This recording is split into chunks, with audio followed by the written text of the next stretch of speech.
Nice. I didn't know if you were going to say something or if I was going to say something. I was trying to remember what. So I pulled like different ones that were like the highlight reels leading up to the Final Four for different years. I think that one was 2018, if I remember correctly. I might be wrong. I was talking with my brother the other day. The 2016 final between Carolina and Villanova, Villanova's first championship, they won on like a buzzer beater right inside half court, and you don't really see that highlight played very often, which is kind of crazy to me. Villanova had such a wild run those couple years too. Like, yeah. And that second year, they were just like annoying. It was like you almost hated them because they were just so. They were just the year they beat Michigan in the championship. Yeah, I guess that's they had. You probably hated them exceptionally. And then it was a redheaded dude who went off against Michigan, DiVincenzo, who's in the league. He's in the NBA right now, doing pretty well. But yeah, he went off in the second half at like 5 straight threes. It was fun basketball to watch, but they were just so annoying because they just so like summarily disassembled every team that they went against. Like it was crazy. It was I would root for them because they weren't like during that era. I mean, it was Duke, Kentucky, Carolina were getting all of the super freshmen or whatever, and Villanova was actually winning with a blend of seniors and freshmen. So that was cool to see. Yeah, it was I liked their run that first year. For whatever reason, that second year they just always pissed me off. Like watching their games was like, just miss a fucking shot at some point. Like there's no way you could be this efficient. It was infuriating. I think probably because I kept picking against them because I didn't think that they could repeat, and then they just like blew my entire bracket up. That probably had something to do with it. And they would win with like their biggest guy would be like 6'8". Yeah. Speaking of Duke, I decided for the show I would wear an old Duke shirt of mine. I used to be a Duke fan back in the day. What did you think of JJ Redick going after Kendrick Perkins the other day? I didn't see that. JJ was like the reason I became a Duke fan. What was his spat? So Kendrick Perkins said something about how like Jokic going to be like a back-to-back MVP is because the voters, the MVP voters are racist, and so they're voting for the white guy, even though he mentioned like Steve Nash and Dirk Nowitzki and Jokic as like being the only MVPs not to be in the top 10 in the league in scoring, and like trying to make this as a case that the only reason that guys who are picked as the MVP who are white are picked is because they're white. It's like, or it's because they're like literally the most valuable player on the best team in the league when they win it. Like, yeah, I remember when Dirk won, like he definitely should have won it. Yeah. Maybe Nash shouldn't have won 2 in a row, but he definitely should have won one of those. Kobe was right there in that same sort of time period. Well, like Jokic, like what is his team without him? Like they're probably not even a playoff team, and they're what top? Jokic. Yeah, they're like what top 3 in the league. So, and he as a 7'2" guy, he averages a triple double. Like that's fucking insane. Like there's no way you can say that he's not deserving of that. And that was what JJ Redick just like he didn't even hold back at all. He just like straight up went right at Kendrick Perkins and Stephen A. Smith. Like, y'all are pushing this racist narrative, and that's not even close to what's going on here. And I mean, he like laid in on them, and Perkins just Perkins did the thing that people do when they're wrong and just kept yelling the same thing over and over again. It's like, see, my response would just be, well, you're going to be really pissed off because I think Jokic is 1, and if he's not 1, then Luka Doncic is 1, and then Jokic is 2. Do European players count as white, though? Sure. We'll just go with that. We're not here to talk about the NBA, though. No. This is the road to talk about the most magical time of the year. I remember a few years ago, we were actually planning on moving back home to the farm, and then that all kind of fell through. But I had already taken like Thursday and Friday off because I was supposed to be meeting with real estate agents and stuff like that, and getting our house listed. And anyway, we decided we weren't going to be moving, but I had already taken those 2 days off work, so I was like, I am taking some mental health days. I'm going to sit at home and I'm going to just watch nothing. I had the whole like March Madness package where I could run 3 screens on the screen, like nice. I could watch 3 games at once. And then I had stuff on my laptop and on my phone too, and I just had like all of the like the bar foods and beer set up. Like I turned the living room into my palace and did nothing but college basketball for 2 straight days. It was Sounds wonderful. Glorious. I was actually afraid like 2 years ago or 3 years ago now when they didn't do the tournament. I was like, they're gonna like kill my love for March Madness. And then that next year when they brought it back, they did it without fans, and I wasn't as into it. And I was like, I mean, I watched most of the games, but I was having a hard time rekindling that magic. Then last year, it seemed like it came back, and then this year, I mean, we've been talking, I barely watched any college basketball, but once March hits, it's like, well, it's time to turn these games on. I was like, oh, it's still a great month. And I think you and I watched different conference championships over the weekend, so we kind of got a little bit of everything as far as our coverage goes for the show and all. You want to talk about some of the championship games, and then we can get into Selection Sunday, and then we can just kind of take it from there, roll into the our predictions for opening weekend? Sure. There was actually one bit of sort of coaching news that should be mentioned. Jim Boeheim definitely overstayed his welcome, and unfortunately he was asked to retire, and I wish he would have been able to retire on his own accord. I like college basketball better when Boeheim and Calhoun or Coach K are a part of it. So I'm sad to see the Boeheim era at Syracuse end. It will be weird if their coach like immediately goes to man after Boeheim was basically 2-3 for 40 years, right? I think it would be hard with the way he recruited for that team, because he kind of built his program around that. I think it would be hard for him to go to that immediately. Like they're going to have somebody that's, and usually in the case of having a historic coach that leaves, like the next guy is, he's probably gonna have a rough time of it. It's pretty rare that the guy who follows that guy actually is successful. That's what's so weird about UConn, because Calhoun retired, and then Kevin Ollie, right? He wins a championship like his second year, I think, and then he's gone 2 years after that because he won with Calhoun's players, basically. Yeah, and he was kind of a system guy to some extent. I think it's college basketball is one of those interesting sports where you can be a really good coach, but if you're not also a really good recruiter, or you don't have really good recruiters on your staff, that can really bite you in the ass. And then at the same time, we'll talk about this probably at some point during the first round picks.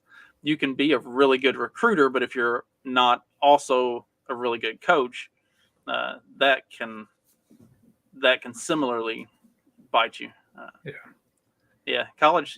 College basketball is one of those sports because you only have 5 guys on the court at a time, and the way their chemistry and everything works, like you have to recruit well and you have to be able to coach well, and your staff kind of helps fill that out. I think that can lead into one of the I watched the last 6-8 minutes of the conference championship that Iona is in. I don't even know what conference they're in.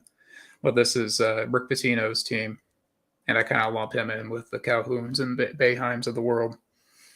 I think Pitino's going to like St. John's or something after this, and I would like to see him go to a bigger program again. But like watching Iona play the team that they're playing is like in the 3 years that he's there, he had already built like a much more athletic team than you usually see in that kind of conference.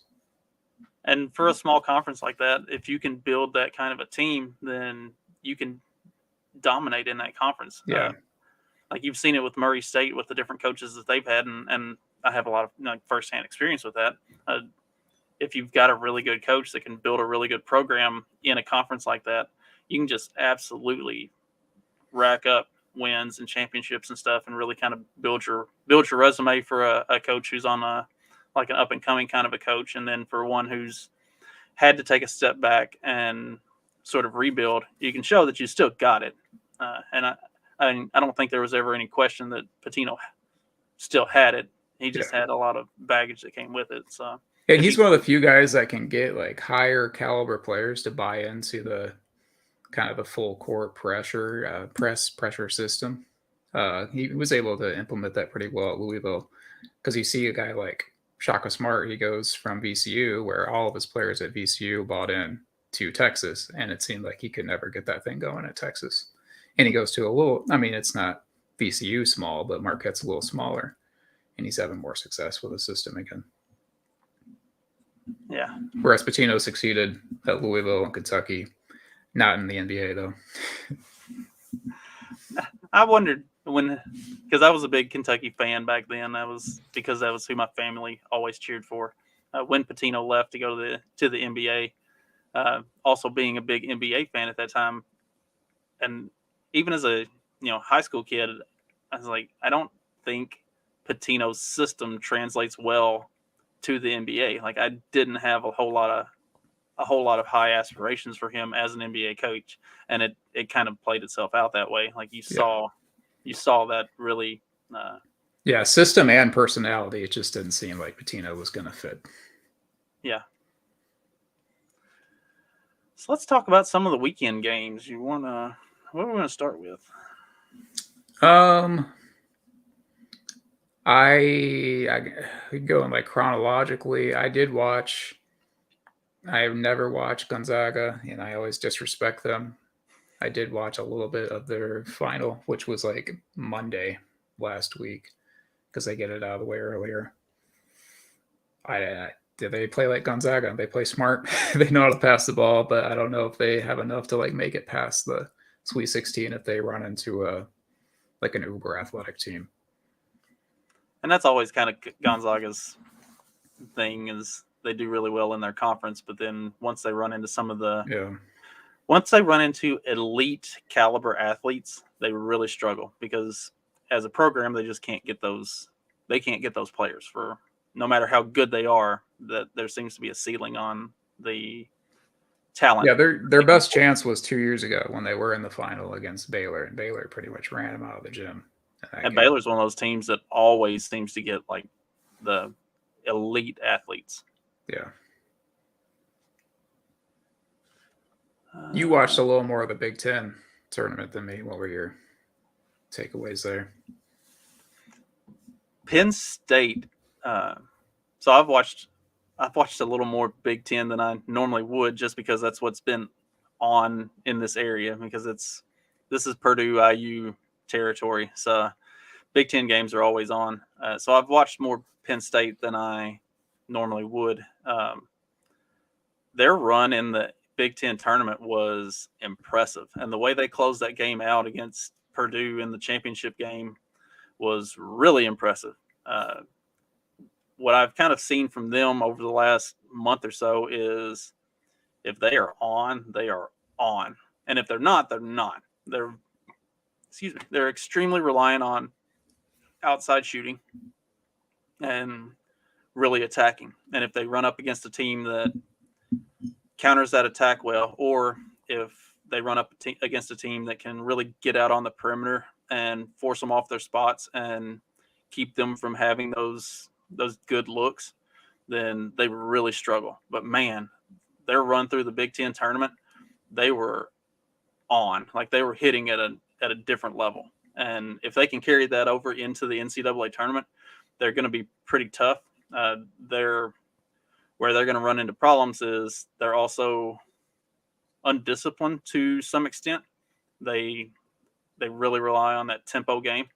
And so if they can get up against a team that can get them off of that tempo, like that was what Purdue did really well through 3/4 of the championship game was Purdue dominated the pace. Purdue kept them from being able to really run and gun, and kept them from getting to those spots and getting those good looks. If they run up against a team like that can dictate pace, then they're going to struggle. But if they can be aggressive, and especially with that full court press, like that press wasn't anything that was impressive, but Purdue really struggled with it for some reason, and other teams really struggle with it for some reason. And I think that might be an indictment on point guards and guard play in the NCAA as a whole right now, is that for whatever reason, guards don't seem to be as good at attacking a press as they should be. And like we were talking about it, painters seemed dumbfounded at how poorly they handled that press. Like they were set up and they were in position to break that press almost every time, and then they just didn't, because their guard play is... It's 101. Don't get yourself trapped in the corner, and they did it every single time. Or if you inbound it to the corner, don't go straight back to the inbounder. Right. That is 101. Because that's exactly what the press wants. Yeah, that's exactly what that press wants, is you to go right back to the inbounder so that they can trap him right under the basket and put him in a bad spot. And they did it so many times. It's like those guards weren't even looking to the middle of the court to advance the ball. They were just looking to get it to the guard who was either straight across from them, or like they weren't advancing position. It's really, really weird. I don't know what the mental disconnect is with the guard play. Like it's not as... I don't know. I guess you probably weren't participating in a whole lot of the press breaking on the teams you were on, right? I was the guy who would come up to the middle of the court and advance the ball up the court. Like I was. So you were the bigger guy that was like... Yeah, I was the bigger guy, but I was also a really good guard. I was a really good passer. So if I could get me the ball in the middle of the court and then have guys running down the sidelines, we can break the press immediately. You just have to have a which something as simple as that is going to, in my experience, is more effective than quote press breaker plays. Every press breaker play we ran in high school never worked, and eventually it just turned to me or my brother going, just let me handle it. I'll dribble it up and I'll get it over half court and we'll be fine once we do that. Well, and like Purdue with a guy like Edey, who is a very good passer and towers over everybody else on the court. Like it seems like a no-brainer that you just run him up to mid-court, throw the ball up to him, let him turn and advance it over the half court line, and it's broke. But for whatever reason, they couldn't seem to put that together. I do think Purdue is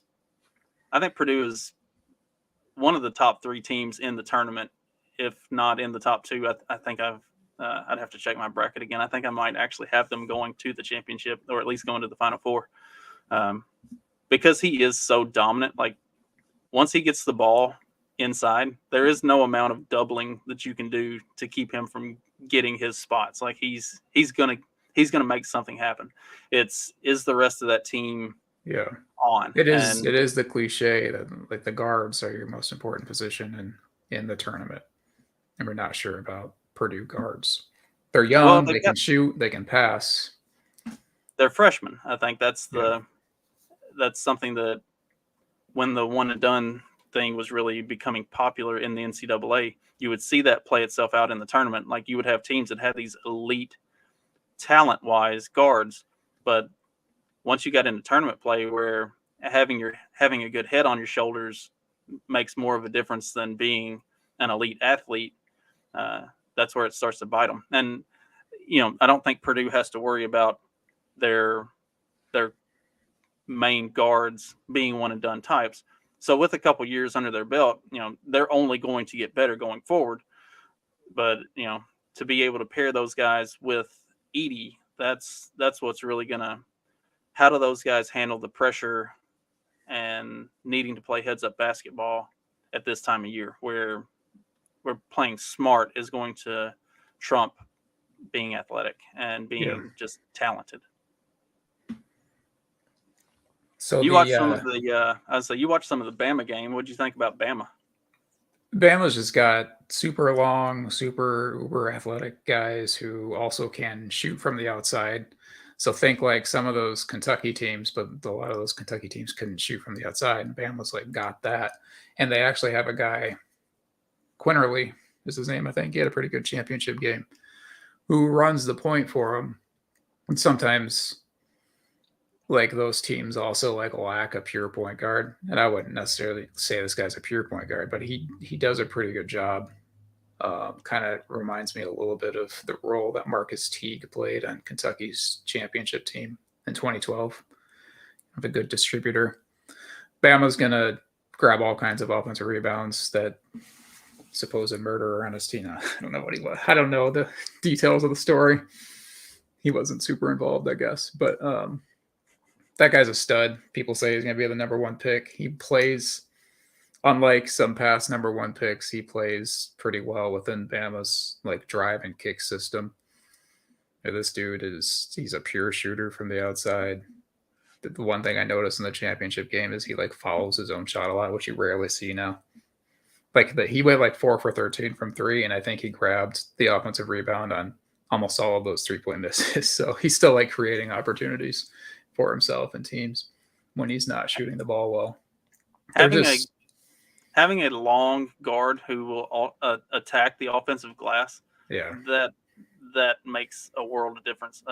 That was something that you saw over the weekend, both the VCU win and the San Diego State win in their championship games. Like they really got after the offensive glass, and there were times that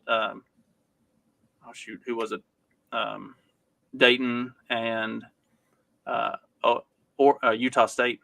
Like it looked like the rebound was just there for them to take, and they were basically getting beat out. They were getting out hustled for those rebounds, and VCU and San Diego State were getting those offensive rebounds and just keeping the play alive and making things happen. And it wasn't their bigs that were getting those rebounds. It was their guards crashing the glass while the guards for the other teams were trying to leak out.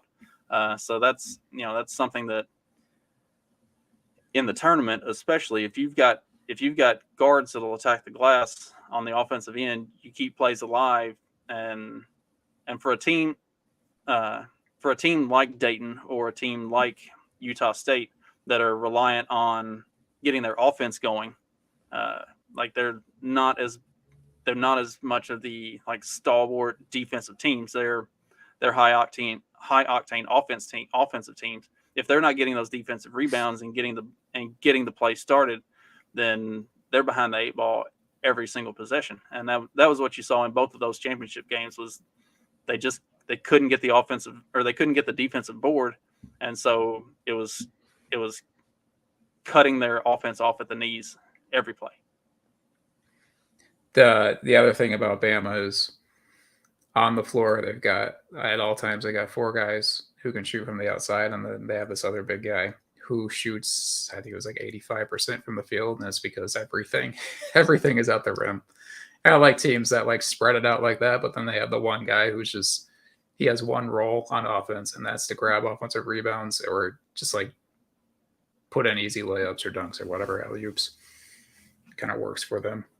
And the games that I watched with Bama, one of the games they started off like 9 for 10. Then they went 2 for their next 14, and then they finished, and this was all in the first half, and then they finished that half like 7 for 8. So they are streaky, but then they still go into halftime up 42-20 because their defense doesn't let up even when the shots aren't falling. It's a sign of a good team. That was something with the VCU and San Diego State wins, was they are really good defensive teams. So even like for both of them, both of those teams started slow offensively, and Utah State was really dictating pace. Dayton was really dictating pace early in those games. But as they continue to crash the glass and as they continue to just play good defense, it really wears on those teams that are very offensively focused. And so when you've got a team like Alabama that can remain scrappy, can go after offensive boards, and is going to play a really tough defense, it makes it hard for their opponent to get any kind of a rhythm going. So even when they do go on those cold streaks, the other team has trouble capitalizing on it. And even when they do capitalize on it, they can't mount any kind of a substantial lead that's not easily overcome with the next hot streak that comes. Right. I don't know anything about any of the other Pac-12 teams other than UCLA, Arizona, and I think that's probably all that matters for the tournament. But UCLA, Arizona are both really good teams, and a lot of people in our side of the country don't see those teams play as much because they're playing at 10 and 11 p.m. at night. UCLA has that Jaquez dude who looks like he's going like 5 miles per hour, like all game long. He's like kind of like, you remember Brandon Roy? Yeah. Just like played super slow, but was like really fundamentally sound. Actually had like a mid-range game, which nobody has. Pretty good on defense. And they also have Tiger Campbell at point guard. He's one of the best, probably the best like pure point guard in college basketball right now. You don't really see many guys like play with the kind of style and pacing that he plays with. And then they have like this athletic freshman who played well in the championship game against Arizona, but they did lose their best defensive player to injury like before that game in the semifinals of the Pac-12 tournament. So that could be a problem for them going forward. And I think it's just kind of like a day-to-day thing. And in Arizona, is he going to be back or is he out? I'm not sure. It was kind of like a vague thing where it's like, oh no, we'll see what happens when the game comes. I'm sure he probably won't be playing in the 2-15 game, or maybe not even the first weekend. But if they make it past the first weekend, you could maybe see him try to come back. And Arizona's got a big European dude, which it seems like lately they always have a guy like this who can shoot outside shots. He's good on the inside. And they got a couple of like guards with some athletic wings on their team. I like the makeup of their team. But I remember last year they were probably better, and they kind of they were upset in the Sweet 16 to somebody because they were the 1 seed, and I don't remember. And it seems like Arizona does this a lot when they're a high seed, where they'll have an early exit. I actually made it a point to try to watch some UCLA games because I'm a big Cronin fan. Cronin's last year at Murray was my first year at Murray, and so I kind of got to know him a little bit from just being around the program and stuff. And I really like Cronin, so I tried to pay attention, especially with them being as good as they were all season. And I really like UCLA. I think if everybody is healthy, which is what I'm kind of banked on with the way I set up my my bracket, was I think he's coming back. Like you said, it was kind of not real real clear. It's like a Houston situation where it's like, we'll see. With that Houston guard. Yeah. And so I guess I kind of set up my bracket based on, I think he is coming back. And I think if he is back for sure, they've got a really good chance to make a run at the championship. I think they are a very, very sound team. And Cronin is an excellent coach. Like he's really good X's and O's guy, and he does a good job of recruiting and building a program around what he wants to do. He gets his guys to defend. Yeah. Yeah, I like Cronin a lot. He's just a solid dude all around. I didn't get much. This is kind of a side thing, but bringing up Cronin makes me think of this. And maybe this is really gay of me. It's very conservative, traditional of me, but I like the coaches who have not given up wearing the suits or the formal attire to games. Cronin's one of these guys. Like for some reason I hate the casual look with the coaches. It bugs me.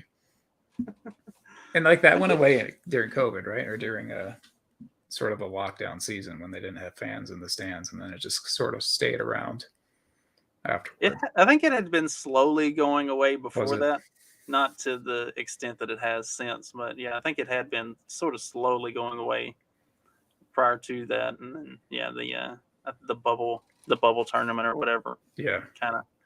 I noticed Cronin like even has his assistants in ties and suits and stuff, and I was like, this is a big thing for him. There it is. And it seems like, I mean, a lot of them, it looks like they're wearing tracksuits, some of them.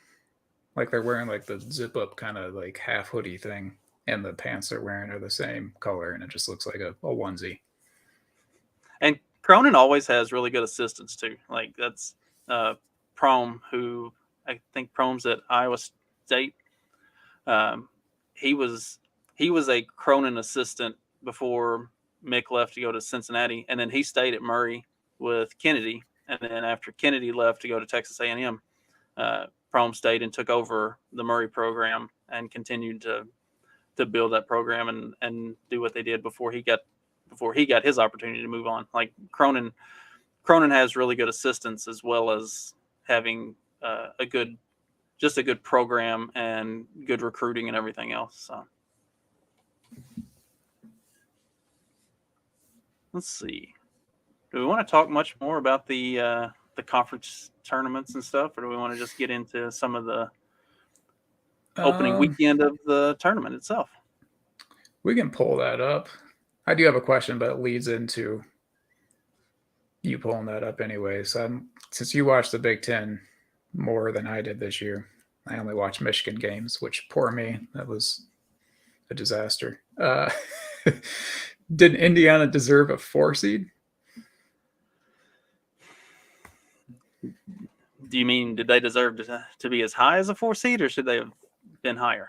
No, I don't think they should have been higher. Yeah, I was actually shocked that they're a 4 seed.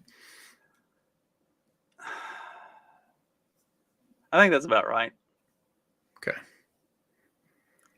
I don't think they should have been higher, but I'm not sure that they should have been lower, especially when you look at the other fives. Like, who we got at the fives? Miami, San Diego State. I think Duke should have been a 4, especially since Virginia is a 4, Duke's a 5. Duke beat Virginia in the ACC final. I know sometimes the conference tournaments don't weigh as much with the committee as like the regular season matchups because it's neutral court, whatever. But I didn't think it was right that Virginia was seated higher than Duke. Well, Virginia usually disappoints. So, I mean, they are the only number 1 seed to lose to a number 16 Virginia, in the history of the tournament. So, yeah, I was actually happy for them that next year they came back and won it all. Because I do like Tony Bennett, but their style is they're either going to lose in the first round or they're going to make a run. There's like no happy medium with them. Well, let's see. Speaking of Virginia, we can start with the South here. Alabama is going to play the winner of which game is that? Who knows? There was a team in one of the smaller conferences that kind of upset their way through their conference tournament, and they're in with 20 losses, which I think is the first time that's ever happened, or the second time. Oh, yeah, I see. And I think that might be... I don't think it matters who they're playing. Bama's going to win the game. Yeah, I think Bama's going to play the winner of SEMO and Texas A&M Corpus Christi. Okay. If I'm looking at the bracket right. So, yeah, I mean, doesn't matter. Bama's going to win that one probably handily. Maryland, West Virginia is a intriguing 8-9 game. All of these 8-9 games look like, 8-9s are always good games, or usually anyway. It's I feel like this is one of the few matchups that the committee actually gets right almost every time is the 8-9 matchup, which seems like it would be kind of hard to get right, but they do a good job. For this game, I don't even know. I guess I've seen a little bit of Maryland. I've not seen West Virginia. I tend to root for Bob Huggins. I think he's kind of funny. See, he hasn't really won many tournament games in a while, though. So I'm actually going to go with Maryland in this game. I was going to take West Virginia in this one because I do think Huggins is going to bring something. I think Huggins and his style and the way he coaches brings something to the table that I think West Virginia has the advantage in this matchup. So I took West Virginia over Maryland. See, after that, we've got the 5-12, San Diego State and Charleston.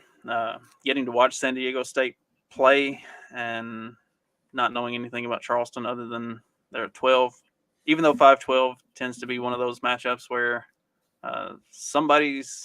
one of the fives is going to drop or all of the fives are going to drop. I don't think San Diego State is the five that's going to bow out early. I think they're a pretty solid team, especially having watched them over the weekend. They look really good. I mean, Utah State was giving them everything they wanted and then some, and they just kept plugging away.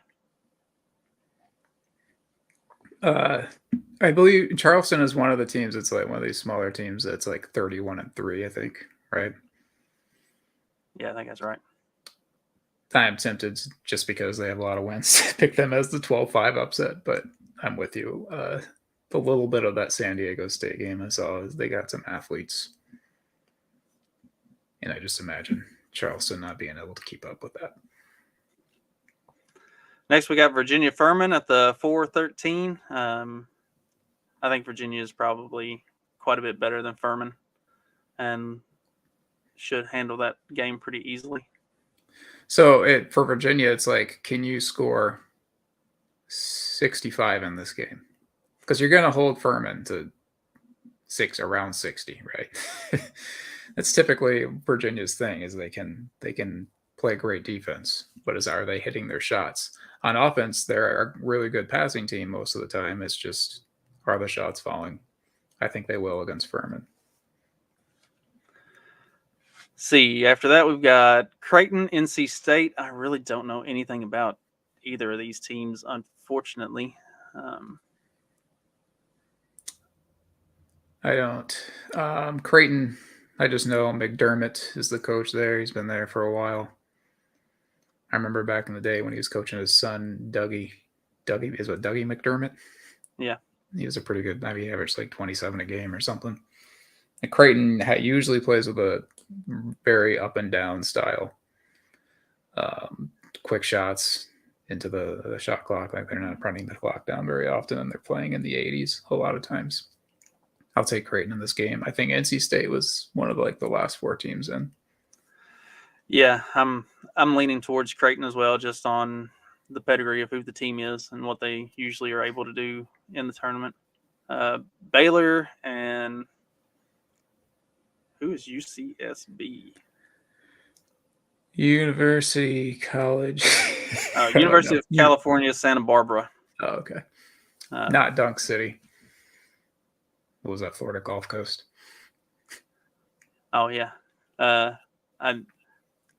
Baylor is always like elite athlete type of a team. I think they were even, correct me if I'm wrong, I think they even were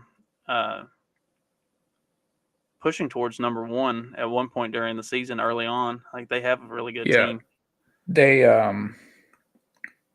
just got back a guy who was on the championship team, not like a star player from a couple of years ago, but he's kind of his nickname, I guess, is Everyday John. I watch a lot of Baylor with my friend because he went to Baylor. And whenever he brings up Everyday John, I was like, oh, you mean Lunch Pail Joe? Or I say Lunch Pail Joe, and he corrects me every time. It's like, it's Everyday John. I was like, same thing. But yeah, they got athletes. They were beat up. They're better than their 22-10 record, which is probably why they got the generous seed there, because they played in the Big 12. Big 12 may have been the best top to bottom league this year in college. So yeah, I'm going with Baylor, and I do think, based on what I said about Creighton, Baylor and Creighton could be a really high-scoring game, but that's getting ahead of myself. Next, we got Missouri and Utah State at that 7-10 matchup. What I know of SEC teams is they always tend to underperform in the tournament, especially the middle seeds, like a 7 seed. And Utah State can really fill it up. Like, they were off against San Diego State, and they were still putting up points. So if they're doing that against Missouri, I don't think Missouri can come out of that one.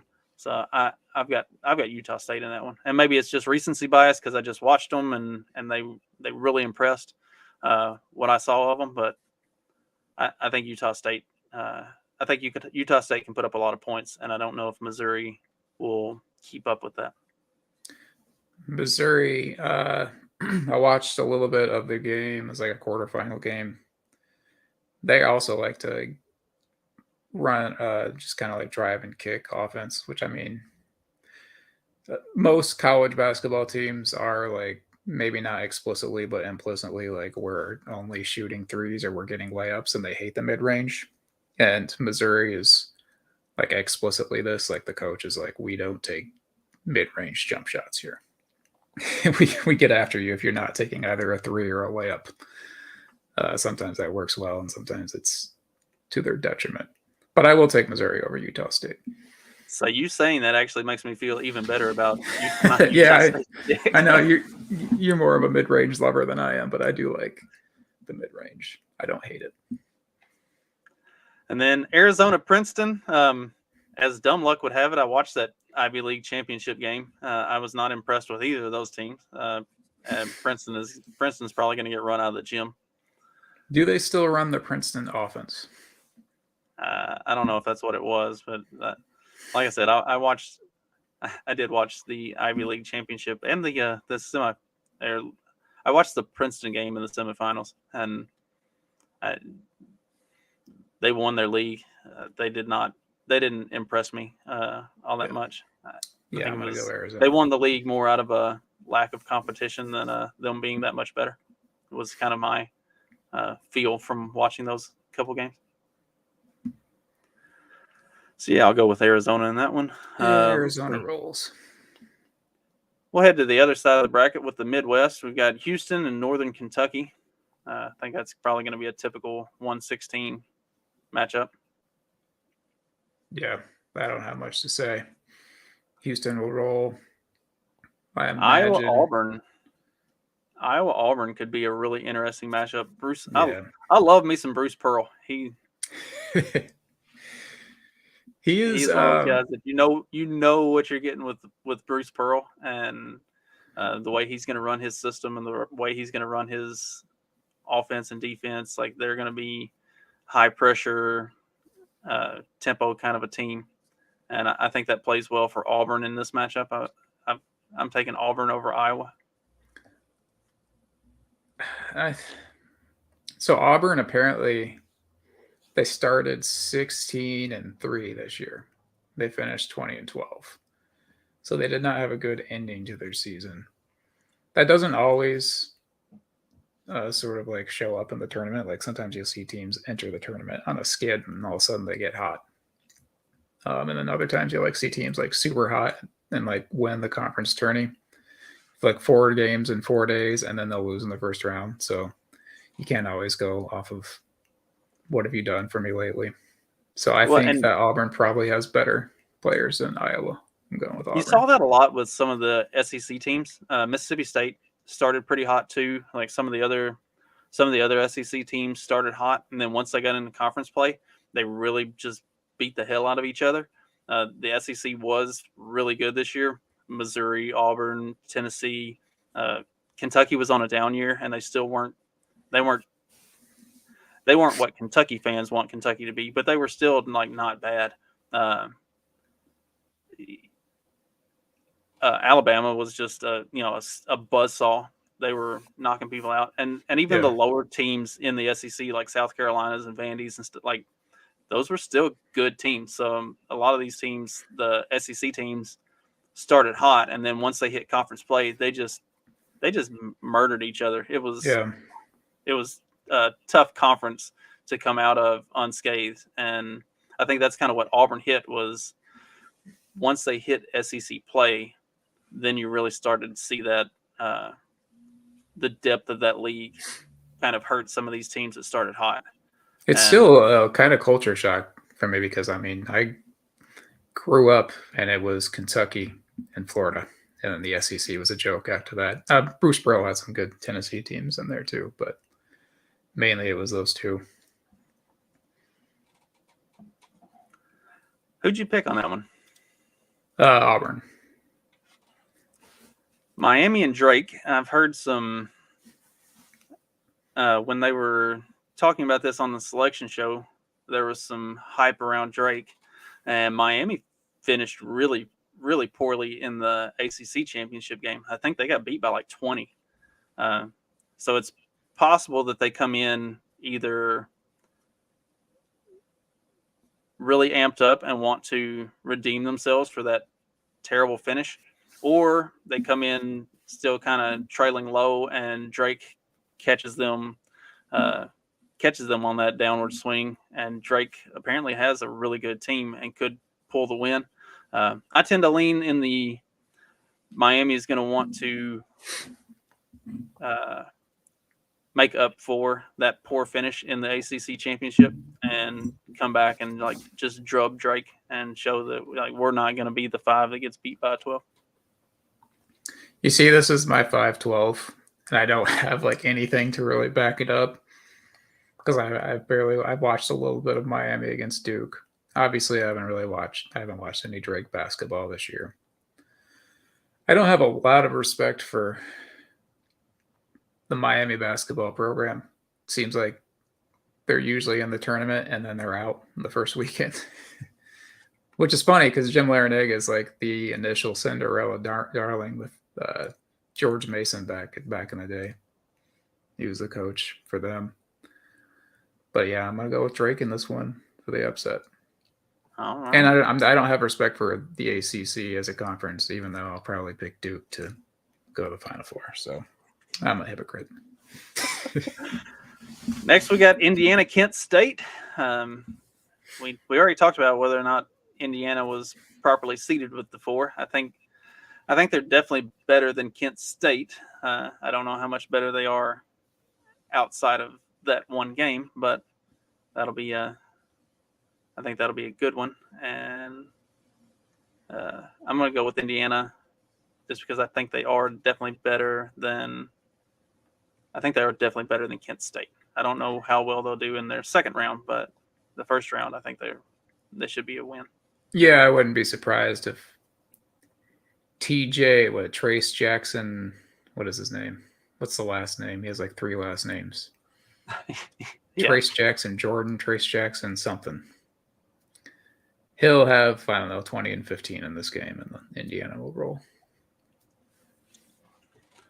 Next, we've got the 6-11, and this is the play-in game between Mississippi State and Pitt. I think Mississippi State should be good enough to beat Pitt, but I don't know if Mississippi State is good enough to beat Iowa State.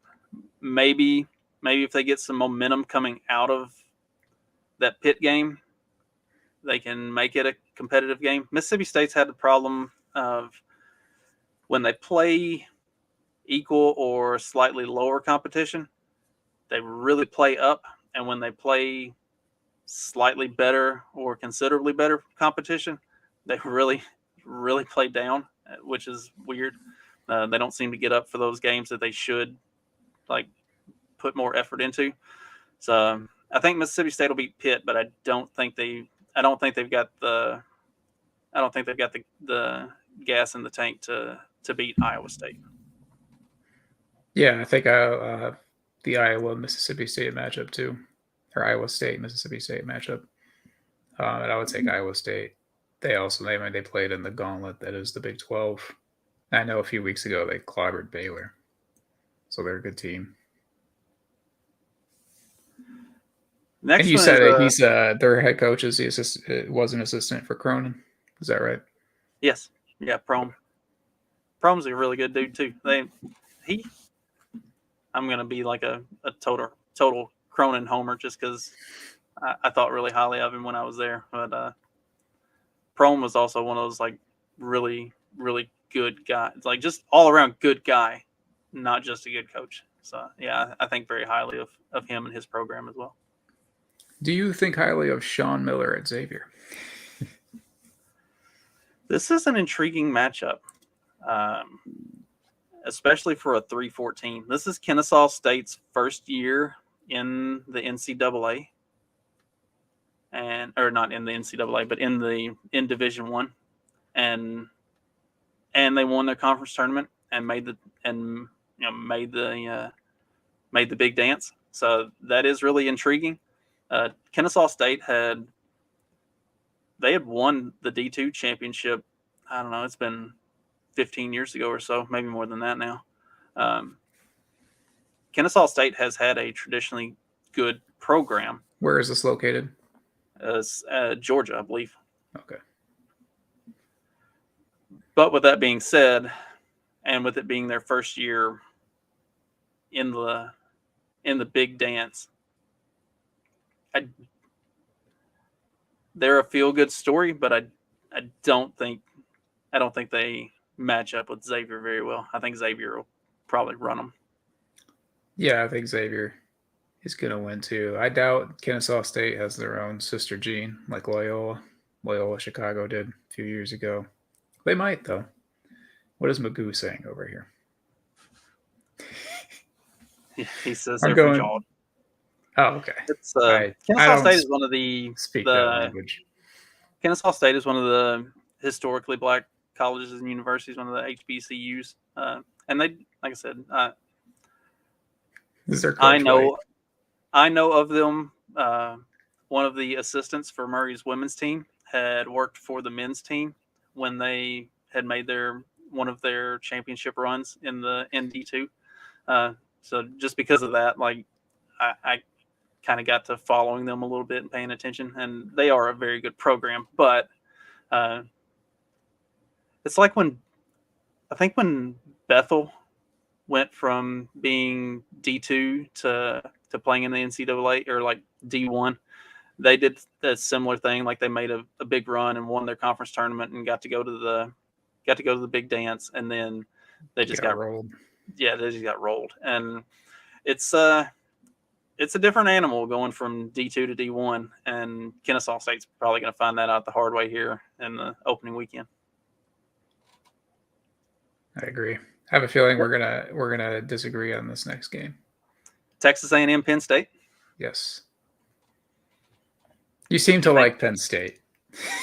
Again, it's probably recency bias, but if Penn State can stay hot like they have, and I think Penn State is probably going to get out and press and be aggressive with Texas A&M, and Texas A&M also kind of like the other SEC teams. They hit that conference play and everybody beat each other up. I think Texas A&M is going to come in with a little bit of a lull, and Penn State is coming in riding high. Like they really made a game out of that championship game. Like Purdue was beating them pretty handily with like 6 minutes to go, and then they had a chance to win it there at the end. I mean, if Edey doesn't tip that inbounds pass, there's a good chance that Penn State gets off a good shot with a chance to win that game at the end of regulation. Like that was a really exciting game. I think Penn State is going to carry that over because they've been doing it for the last month and a half or so. Like they've really kind of figured out what they do well as a team, and they really, really push the envelope on that. So I think they're gonna take it to Texas A&M. This is we've sort of like made a reversal here because during college football season, everyone in the clock management group who is into college football is an SEC guy. And I'm the one Big Ten guy, right? And here you are carrying water for the Big Ten basketball league. And I'm taking Texas A&M. Texas A&M went 15-3 in the SEC, and the SEC was without a doubt a better conference this year in basketball than the Big Ten. And I think A&M, they got rolled by Bama, but I think that was to be expected. Bama's just on a different level than most everybody else. A&M has a good team. They got Buzz Williams coaching them. I kind of like that guy. He's a little crazy. He sweats a lot. I actually forgot that he was there because he took a weird – he went from Marquette to Virginia Tech to Texas A&M, so he's trying to get like all these different leagues in, it seems. I think this will be a close game. It'll be an entertaining game. Like that guard for Penn State who was putting up a lot of points might have a big game in this one to sort of like keep Penn State hanging around, but I think A&M wins in one of the more exciting first round matchups. Something that I saw from Penn State is if they can get those guards going, they have the ability to neutralize a good defense and to neutralize a good big. So, like, Edey was having his way with them on the offensive end, but he was almost a liability on the defensive end because of the way they spread the court and just stretch a defense. And if they're hitting shots, they're really, really, really hard to compete with. Texas Colgate. Personally, I'm a Crest. Colgate. Yeah, I'm a Crest fan, so I was gonna make the same joke. I don't use either anymore, but I was always more Crest than Colgate. Just straight baking soda? Is that what you go with? Yeah, no. I think Texas is the easy pick on that one. Yeah, Texas. Sliding down. Oh, go ahead. Texas is an interesting team to me, though, because I was kind of down on them through the year. I mean, they lost their coach early on because he decided to assault his wife. Apparently, like, bit her leg or something. Well, something weird happened there. Sometimes when you lose your coach 15 games into the season and you're a top 10 team, you go on a bit of a slide. But the guy that they promoted seemed to hold things together pretty well there. They just clobbered Kansas in the Big 12 championship game. I haven't watched like a whole lot of them. One thing I did hear about them is they have, quote, 7 starters. And that bodes well for the tournament, I think. Don't kink shame. Some people are into biting. Just get a little carried away from I don't know if it was a fantasy that was being played out, though. Maybe his own. I don't know if it was hers, though. Oh, next we got...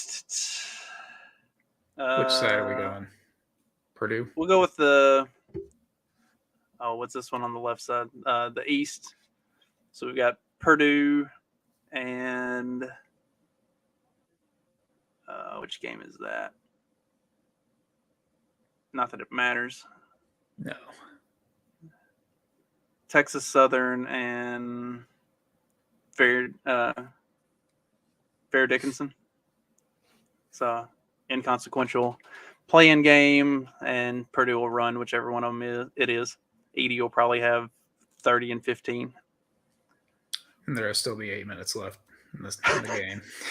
So they'll start resting him for the second round. I think Purdue, we'll talk about it more as the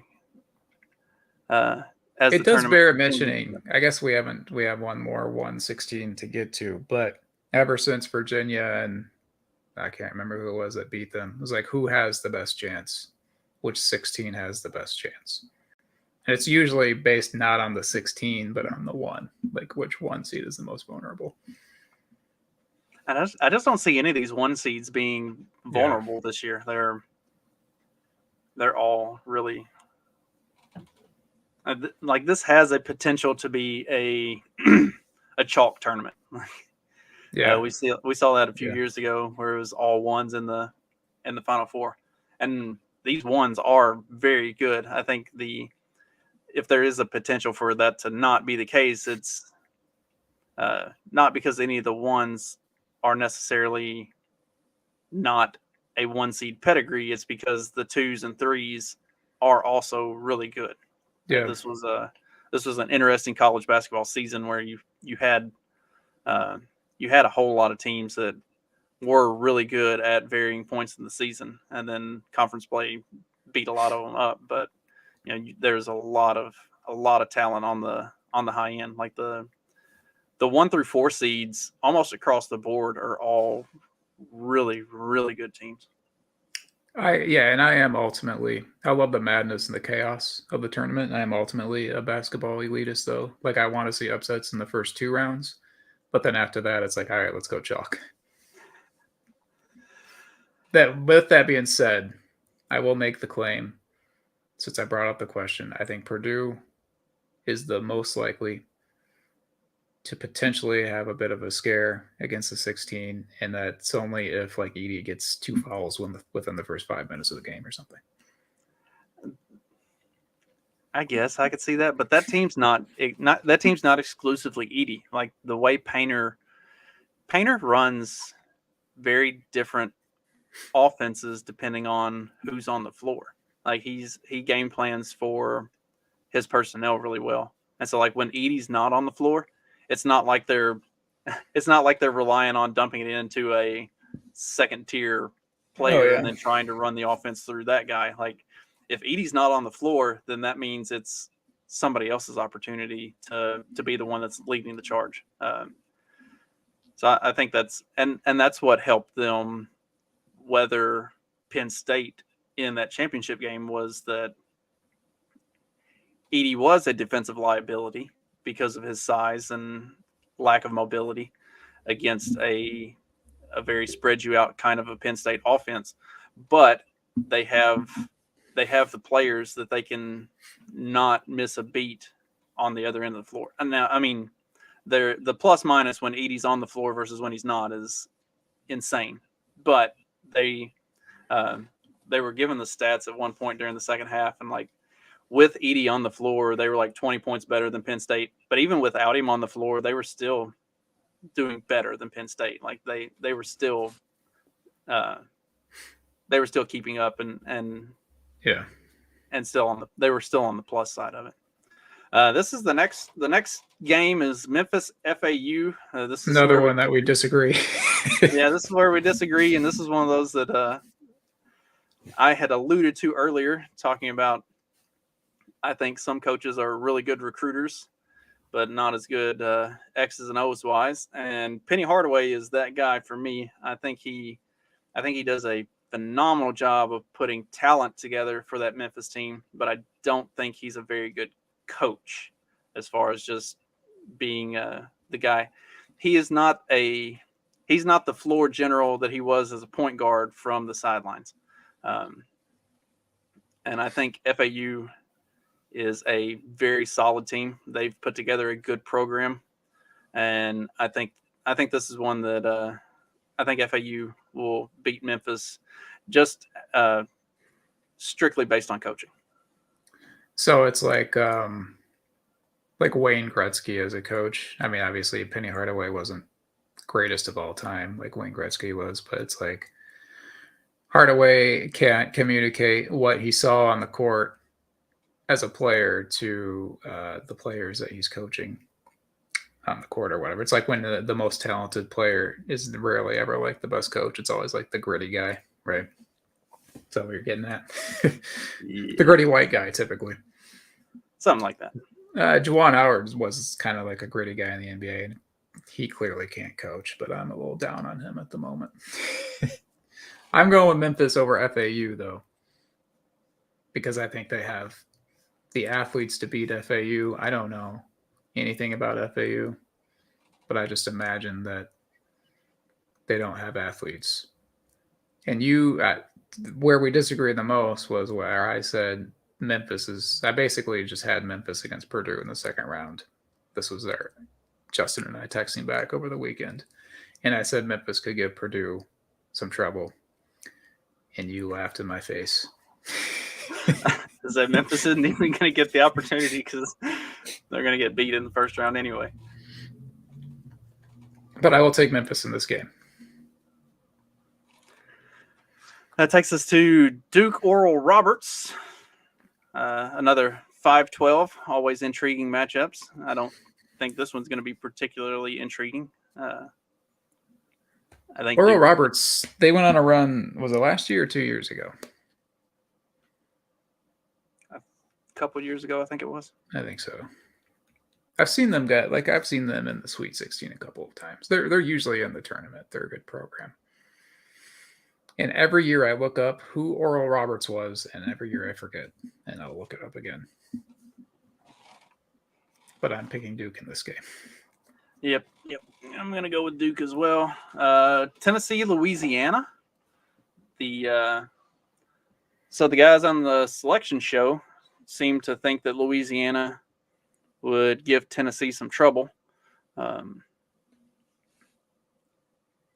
don't. I think Tennessee is. Tennessee's point guard is out. Is he? Yeah. I still don't think that'll be a problem. He's like a little 5'6" guy that can really. He kind of runs the show. He's a good player. I don't think that'll be a problem against Louisiana, though. I don't think they go past the first round. But. I wouldn't think so either, because I think Tennessee's got some other good players. But Rick Barnes is their coach, so I'm actually taking this upset. Oh. My brother sent me a Rick Barnes stat earlier. Like, this dude just can't get past the second round. And he's had some talented teams, both at Tennessee and at Texas. Yeah. Yeah, he was always – didn't matter how good Texas's team was. You could almost bank on, like, opening weekend, something. They were going to have some sort of a bugaboo and not make it out of the weekend. So Barnes is – so I guess this wouldn't even affect him. This stat wouldn't affect him until – like the Elite Eight, but he's 1-11 against team seeds that are higher than him. But lucky him, he's a 4 seed, so it wouldn't be the Sweet 16, or it would be the Sweet 16 when he would face a seed that's higher than him. If Purdue made it through. Yeah. Yep. In your opinion. Next, we got Kentucky and Providence. This is an interesting matchup. Yeah, Providence is a good team, and Kentucky is. Oscar Tshiebwe has not impressed me this year. I don't know. I know he's a rebounding machine, but that's it. Even if you're grabbing three offensive rebounds on one possession because you can't make a layup, then you kind of padding your stats there, buddy. And like he's very unimpressive offensively. Like he's a massive dude, and he really has a commanding presence in the paint, but he doesn't do a lot with it, especially at that size. Like, you would think he would be on par with like an Edey, especially the way he's kind of hyped, and he's just not. I mean, he has times where he's a complete non-factor in the game. And I don't know if that's Calipari's coaching style. Well, Calipari hasn't recruited a 3-point shooter in 10 years, it seems. So that kind of hurts your big guy down low when no one's afraid of the outside shooting. Right. Calipari frustrates me so much. I mean, he still basically has his pick of which guys he brings in, and he brings in talented, athletic guys, but they're all of like the same mold. And it's a little, I'm exaggerating when I say he hasn't recruited a 3-point shooter, but it seems that way. Like they never have outside shooting. Well, and like you said, they're always of the same mold. And like there's a point where chemistry has to come into play. And you have seen that a couple of years where he's had those teams that were considered like elite talent teams and end up going to NIT because they just don't mesh in any way. And I don't know that this one is quite that bad, but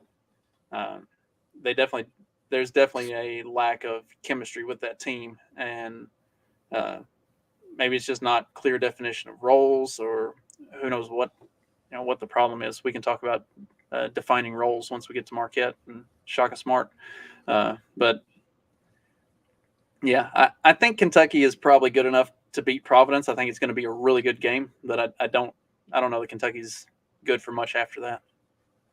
Yeah, I'm taking Kentucky in this game as well. They were upset in the first round last year, and I feel like they're going to be at least motivated enough to not lose another first round game. I remember you said you had a buddy who thought Kentucky this was their year after they beat Evansville.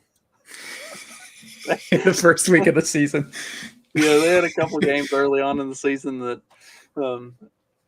because sorry if I'm offending someone who might watch this, but because I live very close to Kentucky and work in Kentucky, and so everybody's big Kentucky fans at work. And man, they were really high on Kentucky after those first couple games where they beat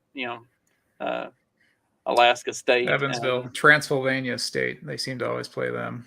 Yeah, it was like, yeah, I mean, you should beat the Tennessee School for the Deaf by 40. Like that's kind of what's expected of you. I didn't. I watched some of those games with those guys while we were at work, and I was like, you might not want to get too high on them. Like they weren't.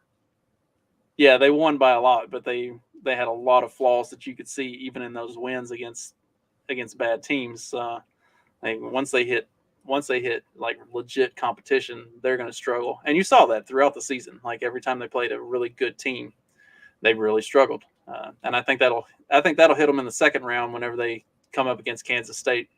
I think Kansas State is a very good team. They're another one of those teams that always seems to have kind of like Baylor. Like they always seem to have like high end elite athletic talent and seem to be well coached as well. Yeah, I don't have much to say about that game. I think Kansas State moves on. I do have things to say about old supposed Mr. March Tom Izzo here at Michigan State. The dude's been living off his reputation for 10 years. If you look at Michigan State's tournament record since like 2010, you can't call Izzo like the master of March. Like, sure, he won a lot of games in the tournament from I think he got it to Michigan State 97, 98 from then until like 2010. But his record since then has been gross. He's made some run. They made the Final Four in 2019 and I believe 2014.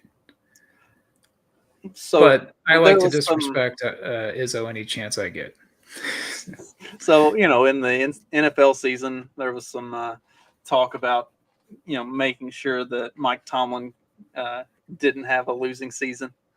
And when they did the selection show yesterday, they mentioned that this was Tom Izzo's 25th straight appearance in the NCAA tournament. And it's just like, so that's why they got in at a 7 seed, is because you got to make sure that Tom makes that 25 straight, right? Like, I mean, if you're a 7 seed, obviously you're worthy of, at least arguably worthy. Yeah, they're not they're not a terrible team, but still, like the sales pitch for Michigan State's in the tournament is this is Tom Izzo's 25th straight appearance. It's like, yeah, okay, I'm taking USC in this one.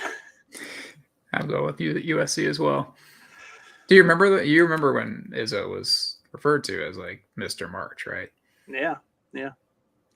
And there were some years where he was like that.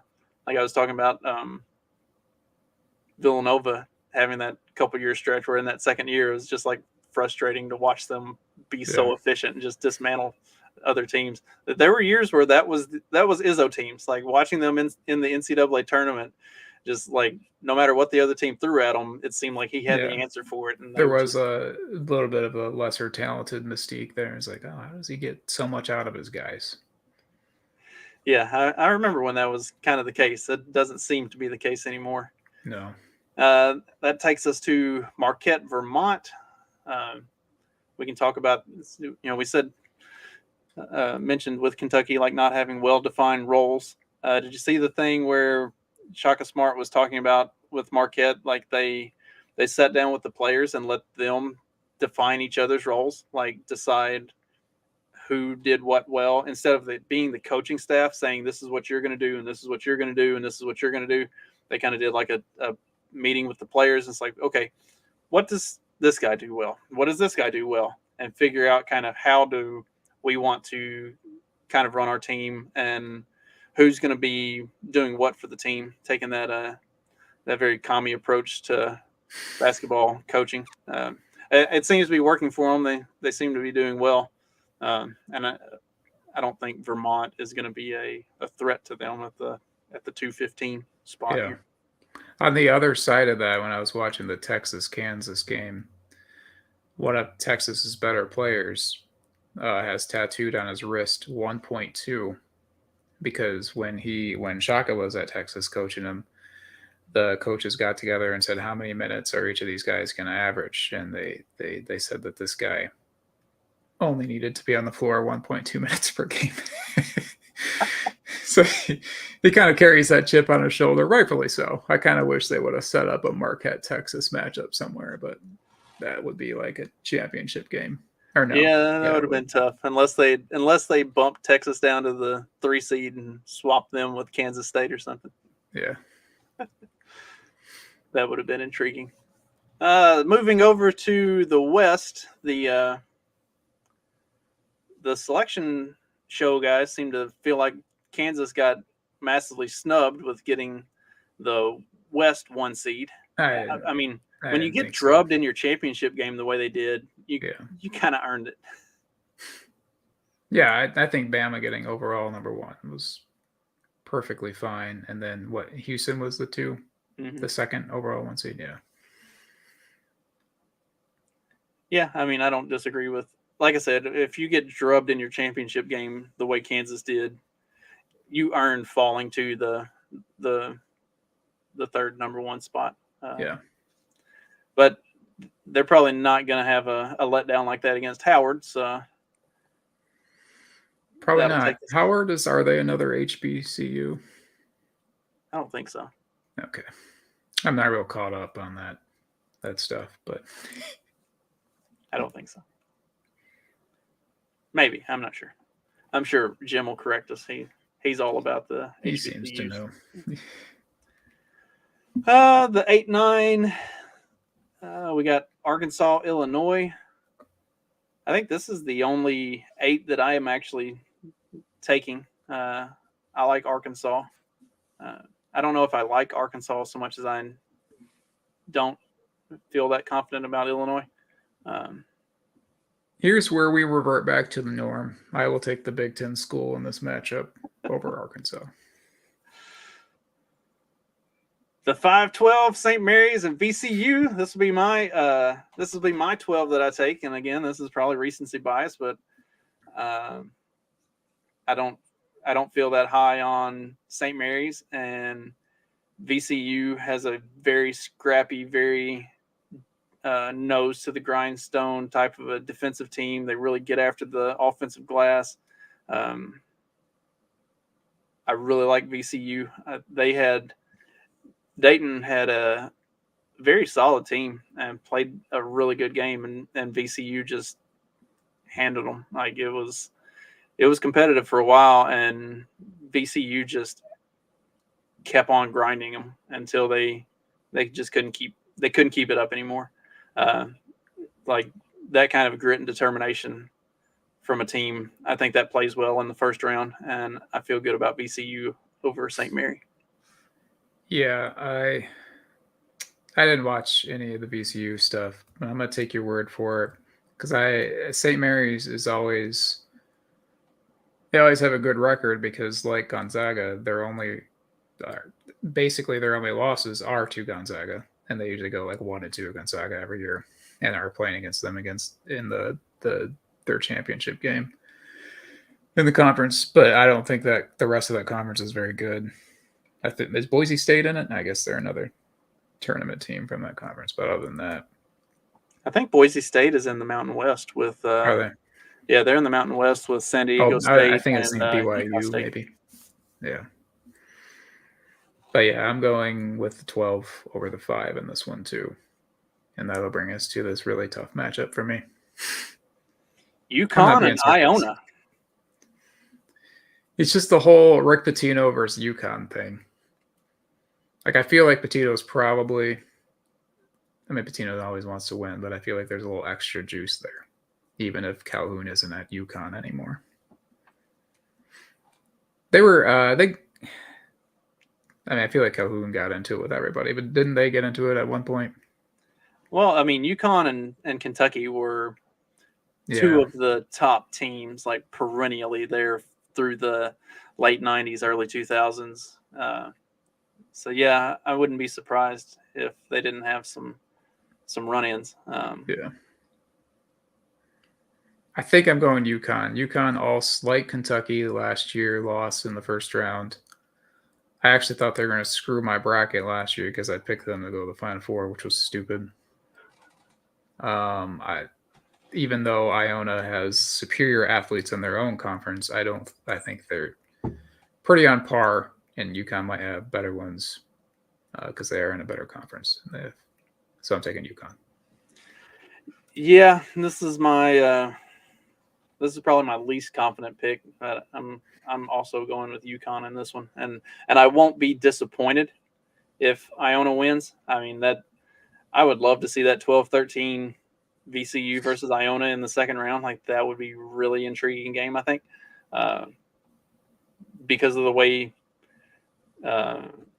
Pitino kind of runs his teams with the press and the way his offenses are, and VCU being a very like nose to the grindstone type of a team. I think that would be a really, really good matchup, and I would love to see that. And there's a part of me that really hopes we see that, but I also don't think I can pick Iona in the first round with good conscience. So I'll go with UConn, and I won't be disappointed if I miss this one. TCU will get the winner of Arizona State, Nevada. I don't know anything about Arizona State or Nevada. Arizona State is coached by so one of the Hurleys is at UConn, the other one's at Arizona State. The Duke Hurley is at Arizona State. But there's a little piece of me that, even though I know Georgia's terrible at basketball, I was really kind of hoping that it would be like Georgia would get a play-in game and get to play against TCU just for shits and giggles, and then like absolutely drub them for no other reason than because it's Georgia versus TCU. But a guy can dream. I think TCU is going to win this one, regardless of Arizona State or Nevada. Yeah, I got TCU. Gonzaga versus Grand Canyon. For the longest time, I didn't know Grand Canyon was an actual like campus college. I used to see like commercials or ads for GCU, and I always thought it was just like Phoenix University, the Phoenix like online university thing. Apparently, there is an actual campus there. I wonder if it's down in the canyon, or is it on top? Like, how do they do that? I'm assuming it's somewhere in Arizona. Instead of firing their coaches, they just throw them in. Yeah. I'm going Gonzaga. Yeah, Gonzaga. Northwestern and Boise State.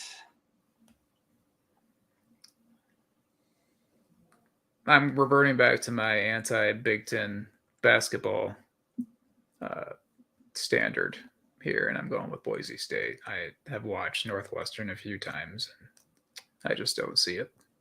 Yeah, I think they were saying when I was watching the Mountain West tournament over the weekend that I think they were saying Mountain West was like the number 3 or 4 overall conference in the country.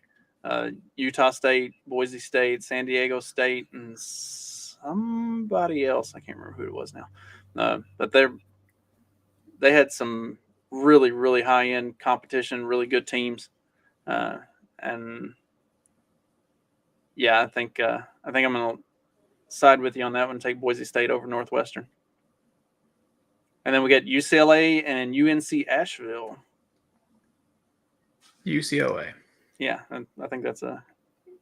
Though I will say I tend to always see UNC Asheville, and they're always a 16 seed. But kudos to them for always being in the tournament. It seems.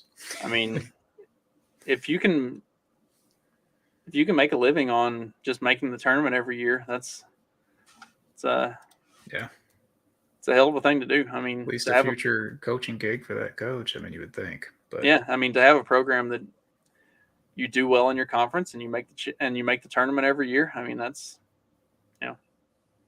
an accomplishment. Something to be proud of. Do you want to say which 4 we have out of each region? Oh, I was just going to stick with the. Oh, we're going to keep going through. Yeah, I was just going to do the opening weekend games because we had. Let's see. I think we both had Bama and West Virginia, or I had West Virginia. Did you pick Maryland? Yeah, I did. It doesn't matter. It's going to be Bama. Yeah, I got Bama. Then we've got. I said San Diego State and Virginia. I think you agreed on that one. I see Bama versus Virginia. I was going to go with San Diego State. I think Virginia's. I think Virginia will do their thing. San Diego State and Virginia are similar teams in terms of like being very defensive oriented, but San Diego State also has some scores that like you were talking about, like it. Virginia is going to hold their opponent to 60, but can they score 65? I think San Diego State is kind of in the same boat, except that they're going to score 65. So I'll take San Diego State on that one.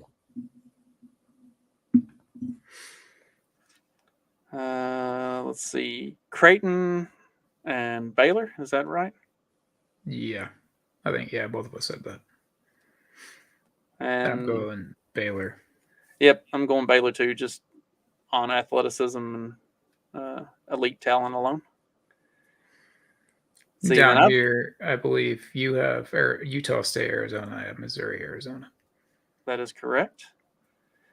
I don't think it matters. I think it's going to be Arizona. I think they're better than either one of those teams.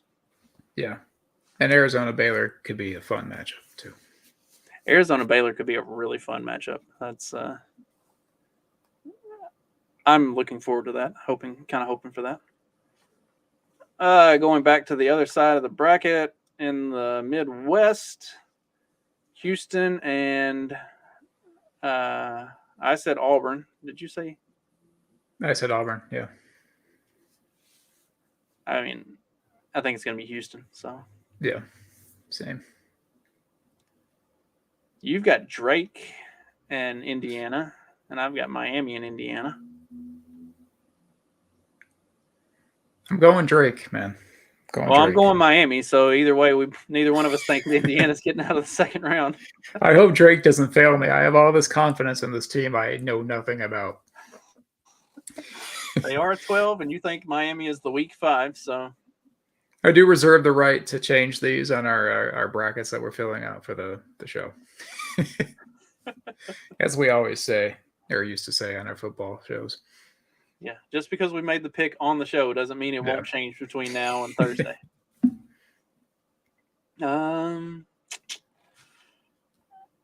Iowa State and Xavier. I'm going Iowa State. I was gonna say I kind of lean Iowa State on that one as well. Just not as much out of thinking Iowa State is that much better than Xavier is thinking Xavier may have a letdown. This is Texas Penn State for you, Texas A&M for me. I'm going Texas no matter what. Which one? The one in Austin. Oh. I got you. Yeah, I'm also going to go with Texas on that one. For as good as Penn State is, I think there is a certain pedigree cutoff that they can only get upsets to a certain point, and I think Texas is outside of their range.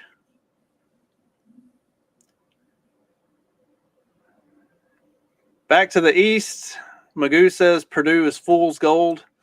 I've got Purdue against FAU. You've got Purdue against Memphis. Where did he say that? Right over here. Oh, I lost all the comments. You have the same access I do. I don't know why. I don't see that one. Oh, well. I had the last Magoo comment I got is they'll just be excited to be there. Oh, he asked if Marv Albert was calling all the games, and I have missed all of this. Well, I mean, thanks for watching, Magoo. He could have joined us if he had, just done his homework and watched some basketball over the weekend. He could have still joined us. This is true. I mean, color commentary is always necessary, as Marv Albert is a true sign of. You always need your color commentary guy on any basketball broadcast. Purdue versus whoever you picked. I'm going with Purdue. All right, even though you laughed in my face for saying Memphis is going to might give Purdue trouble, I'm still picking Purdue to beat Memphis in this game. I think it's a wise choice. Let's see, Duke and Tennessee or Louisiana. Duke. Yeah, I'm going with Duke as well, especially if Tennessee's point guard is legit done, which I think he is. So I'll give Duke the nod on that one. Kentucky, Kansas State. Kentucky. Really? I don't. You can tell I'm confident. I don't see it. I'm going Kansas State. When your I swear, John Calipari. When your signature win is against South Alaska A&M, it's hard for me to pick that team. So I'm going Kansas State. I went USC against Marquette. Yeah. I'm going to go with the commie ball and take Marquette on this one. USC. Oh. Don't like Shaka Smart that much? No, no. This is another one where I reserve the right to change it before the full picks are locked in on noon on Thursday. I mean, I can see it. I think Marquette's loss comes against Kansas State in the Sweet 16. But, I mean, yeah, I got Kentucky there. So I have a potential Kentucky-USC matchup. I don't know what I'm doing with this region. You're trying to give Purdue an easy run to the Final Four, I guess. Sounds like. Even though you don't have a lot of confidence in them, you're setting them up to. No, you know what I'm doing. You know exactly what I'm doing. Yes, I do. We'll get to that one next Monday. Oh, sliding over to the West, Kansas versus Arkansas in my case, or Illinois in yours. Magoo, since I haven't seen Magoo's comments, did he confirm whether Howard is a part of the HBCUs or no?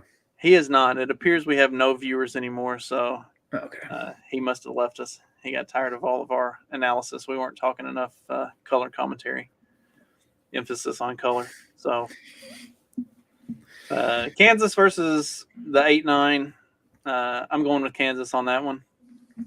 So I didn't even mention this when I picked Illinois.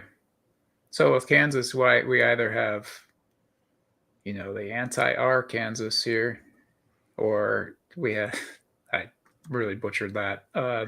Kansas playing Illinois would be Bill Self playing against his former team that he coached.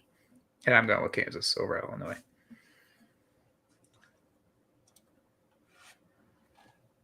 Next we got VCU, which we both took, versus UConn, which we both, at least I begrudgingly took UConn.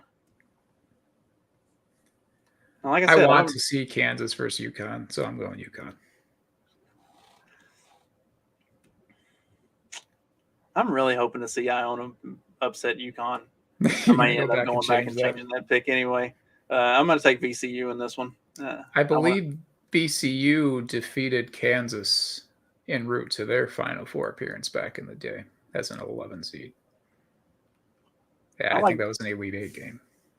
I like VCU. I'm going to take them over UConn. I already said I didn't have a whole lot of confidence in UConn just against Iona, so I'm gonna have even less confidence, and I'm gonna pick VCU to be this year's Cinderella story. I'm probably going to end up changing my pick and taking Iona in that UConn game. Yeah. I've almost completely talked myself. See, I honestly think that UConn has a harder time with Iona than VCU. but we'll see. I already gave my explanation of why I thought VCU Iona would be an excellent matchup. You know what? I'm just going to change it now. I'm taking Iona over UConn, and I'm taking VCU over Iona. We're going to just cement that in. Pull up my bracket challenge and go fix that now. TCU Gonzaga. Gonzaga. Yeah, I'll go with Gonzaga as well. And then we got. I think we both went Boise, right? Yeah, Boise and UCLA, and I'm gonna take UCLA in that one. Yeah, UCLA Gonzaga is gonna be an interesting one too.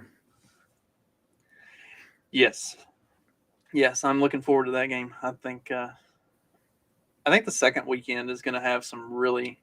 If some of these play out the way we're predicting them, I think we could have some really, really, really tough matchups. Do you remember the UCLA Gonzaga Sweet 16 matchup back in 2006 when Adam Morrison was on Gonzaga's team? Oh, yeah.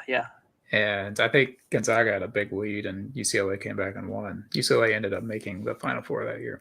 Yeah, that was one of those Ben Howland teams. Howland is the coach at Mississippi State. I did not know he was there. Yeah, I like him a lot. Yeah, I think he's doing good things with that Mississippi State program. I think they're probably still if the athletic department will be patient and let him do it. I think he's probably still another 2 years away from really having that team beat, and plus needing to let some of the talent that exists throughout the rest of the SEC run its course a little bit. But I think he has an opportunity to build a really solid program there at Mississippi State, and I'm excited to see the future of that. Do you want to say what your first look Final Four prediction is? Oh, I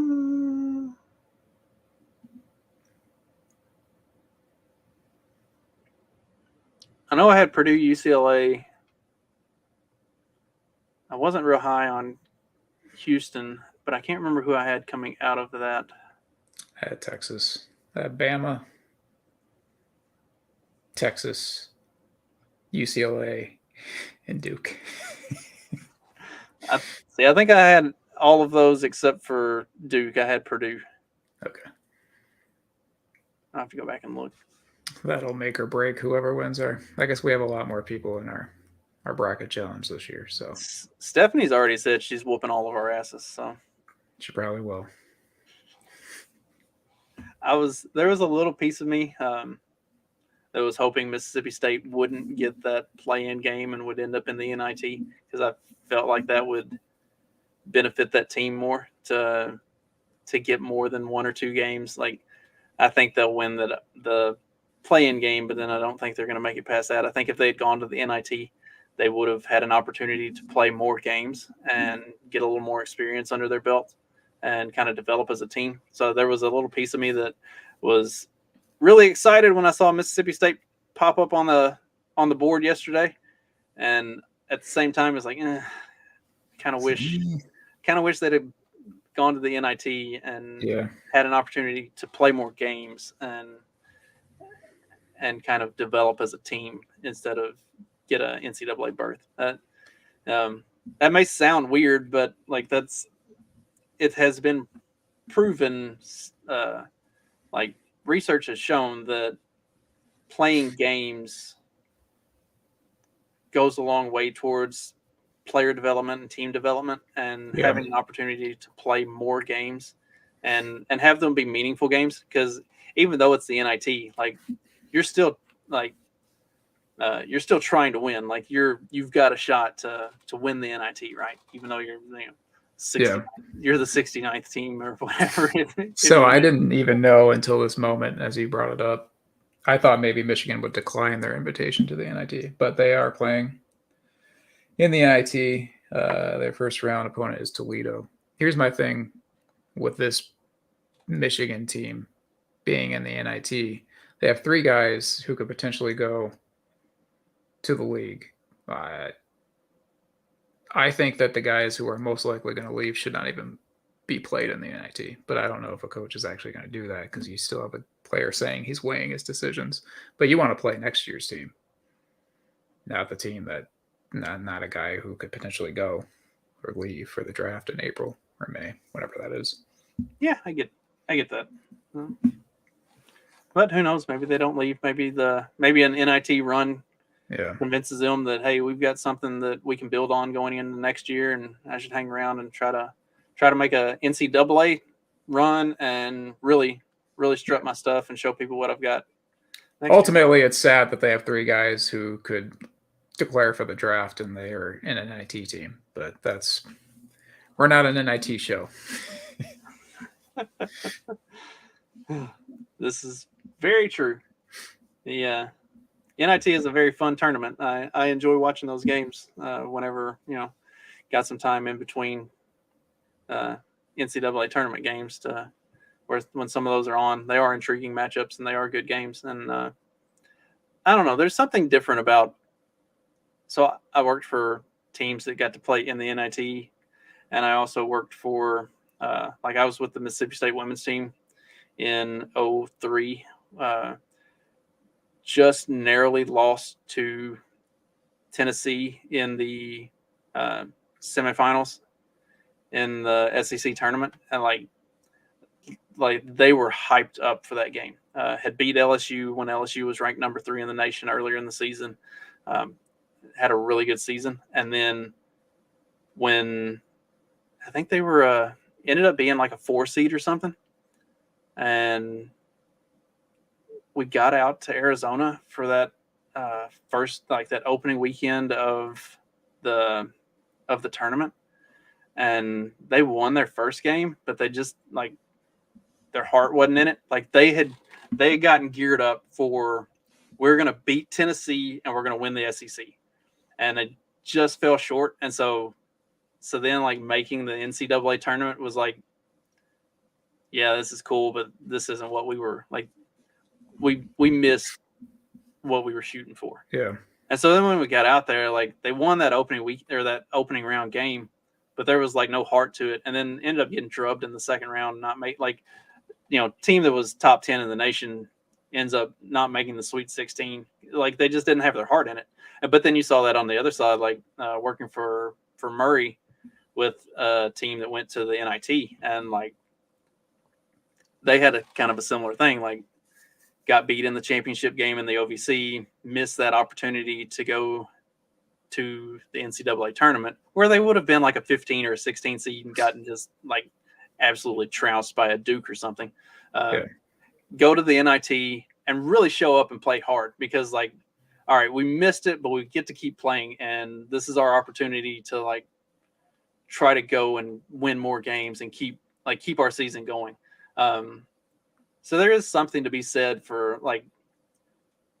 the way a mentality for a team works. To sometimes you can make the big dance and it's just not the same, whereas you might go to that lesser tournament, but there's a motivation there to, all right, we missed our shot, but now we get to prove that we got left out and we shouldn't have been left out. Yeah.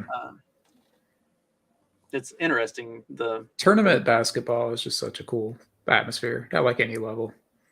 We played high school tournaments that were sometimes 1 day long. We played 4 or 5 games in 1 day. It'd be 15-minute halves or whatever.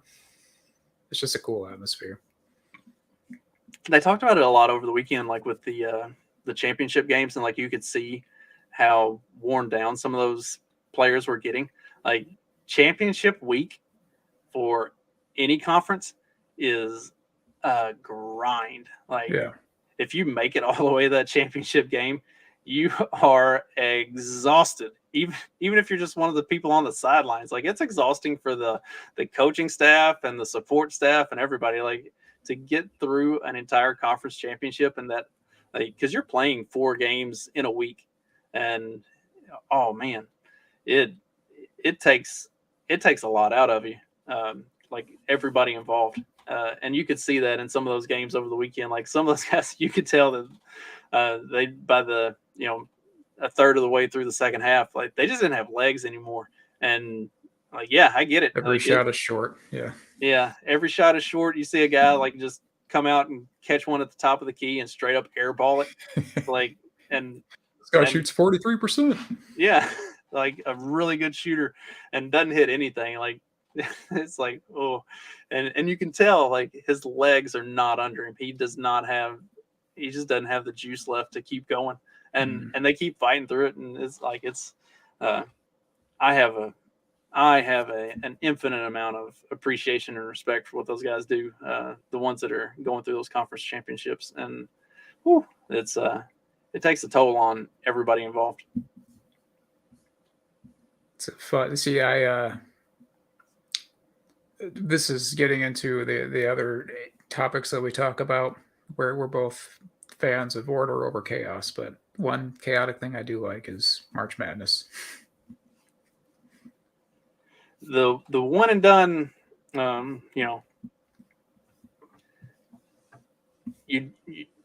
it's why March Madness kind of has a much different feel than like the NBA playoffs, because the NBA playoffs, you've got all that back and forth of 7-game series and catching momentum, going back and forth and stuff. With the NCAA tournament, it's like you got to show up to play, and you can see that in like NBA playoffs. Like sometimes you can just tell the team is not in it to play this game, and the other team will win, and like you can just kind of write that off as well. It was an off game. They'll come back next game and it'll be better. You don't have the luxury of an off game in these conference tournaments and in these tournaments like this. Like you have no choice but to be on. And so seeing teams that get hot, like me talking about Penn State and VCU and the way that they played in their tournaments, like it takes a lot of mental fortitude to get up for those games and to keep pushing like that. And that can carry you a long way in a tournament, especially if you're coming up against a team that either had a really bad game and may not be feeling it, or was able to kind of cakewalk their way through their conference tournament or something and didn't have to fight for it. Like that, momentum is a real thing, whether the statisticians want to believe that it is or not, and carrying that over, because the transition period from the end of your conference tournament to the beginning of the NCAA tournament, like if you're going to the dance, every day is like training camp all over again. Like you are grinding and riding high, and you are pushing to stay sharp because you want to carry all of that over into your next game. You don't want to lose any of that momentum that you had built up. One interesting thing I read about that is the biography that I read on Bobby Knight. When his teams got to March, he practiced the same way, except for his teams didn't run in practice. They just walked through everything. Because at that point, they already have their conditioning down. It's just like the precision is what's more important here. And we'll speed it up when the game is played. And you would think Bobby Knight's like, we're running from practice number 1 to the last practice. But Bobby Knight was a smart guy. I liked him.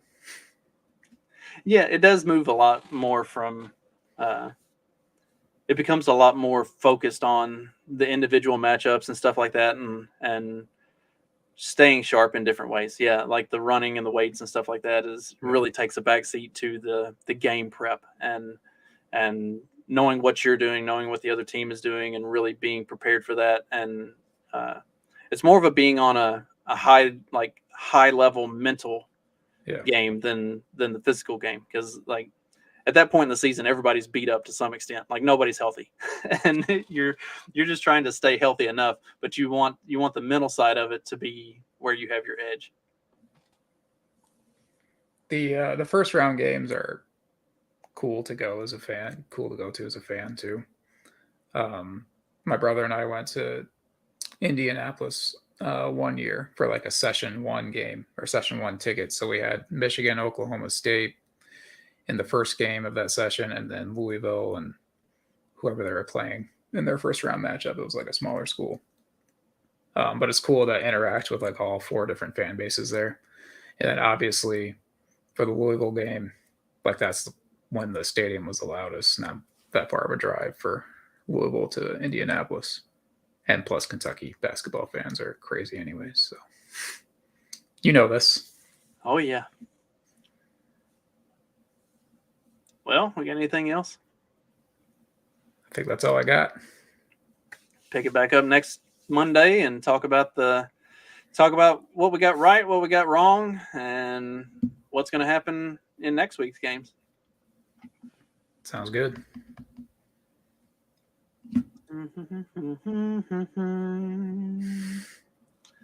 Should I play an intro or an outro? I got plenty of them. Sure. Let's go with this one. Here we go. March Madness. How about that? This is going to be a wild ride. What a game. Anything can happen in March. To be forever a champion. How about that? Absolute madness.